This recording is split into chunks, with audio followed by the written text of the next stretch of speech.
அதாவது யார் வேணாலும் யார் இடத்திலும் கொடுத்ததாக சொல்லிக் கொள்ளலாம். அதற்கு எந்த விதமான தொடர்பும் இல்லை. ஆனா அதான் அவர் புகார் கொடுத்ததுல அப்படி இருக்குது. அதுக்கு நான் இல்லைன்னு நான் மறுக்கிறேன். அதான் நான் இல்லைன்னு மறுக்கிறேன். அதுக்கு மேல உங்களுக்கு வேற என்ன வேணும்?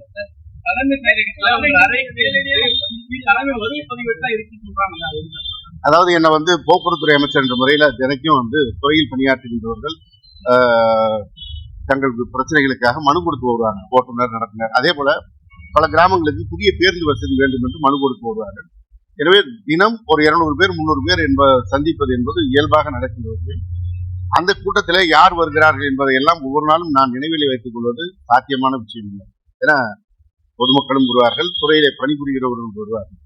எனவே அந்த கூட்டத்திலே நின்று கொண்டு போயிருக்கலாம் ஒழிய தலைமைச் செயலகத்திலே அப்படி சந்திப்பது என்பது ஒரு இடத்துல இதெல்லாம் பேசுவது என்பதெல்லாம் வாய்ப்பு இல்லை.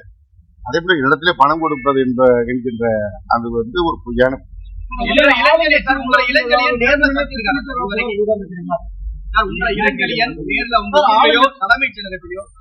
சந்திக்கலன்னு நான் சொல்லிட்டேன்.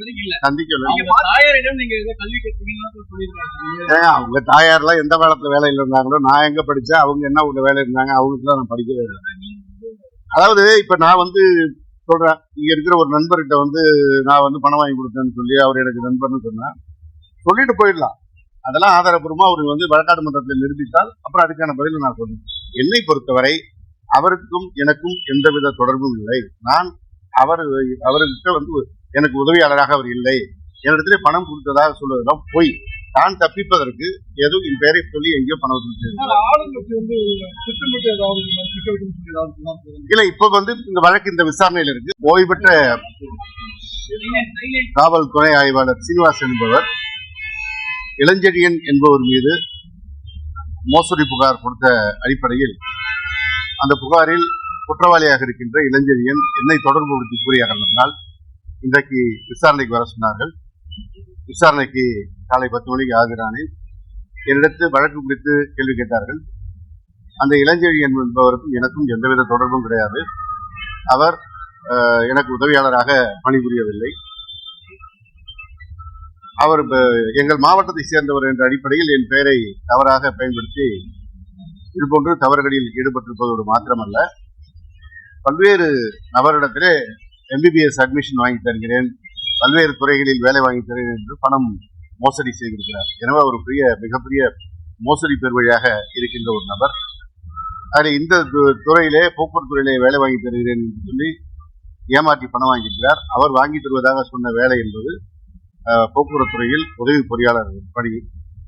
அந்த பணிக்கு வேலை எடுப்பதற்கு அறிவிப்பே வழங்கப்படவில்லை. அப்படியே வேலை கிடைத்தாலும் அது TNPSC மூலமாக எடுக்கின்ற பணி. எனவே இதற்கும் எனக்கும் எந்த விதத்திலும் தொடர்பு இல்லை. என்னை அவர் எந்த விதத்திலும் சந்திக்கவில்லை என்பதை நான் தெளிவாக விசாரணையில் எடுத்து கூறியிருந்தேன். நான் அலைபேசியில பேசியதாக பதிவு இருப்பதாக அவர் சொல்லியிருக்கிறார், புகார் கொடுத்தவர். எனவே அது குறித்து தேவைப்பட்டால் குரல்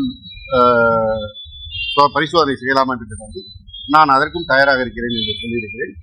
எனவே என் தரப்பு கருத்துக்களை நான் மிக தெளிவாக எடுத்துக் கொண்டிருக்கிறேன்.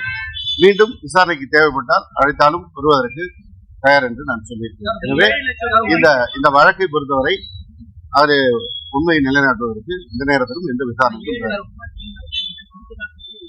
அதாவது யார் வேணாலும் யார் இடத்திலும் கொடுத்ததாக சொல்லிக் கொள்ளலாம்.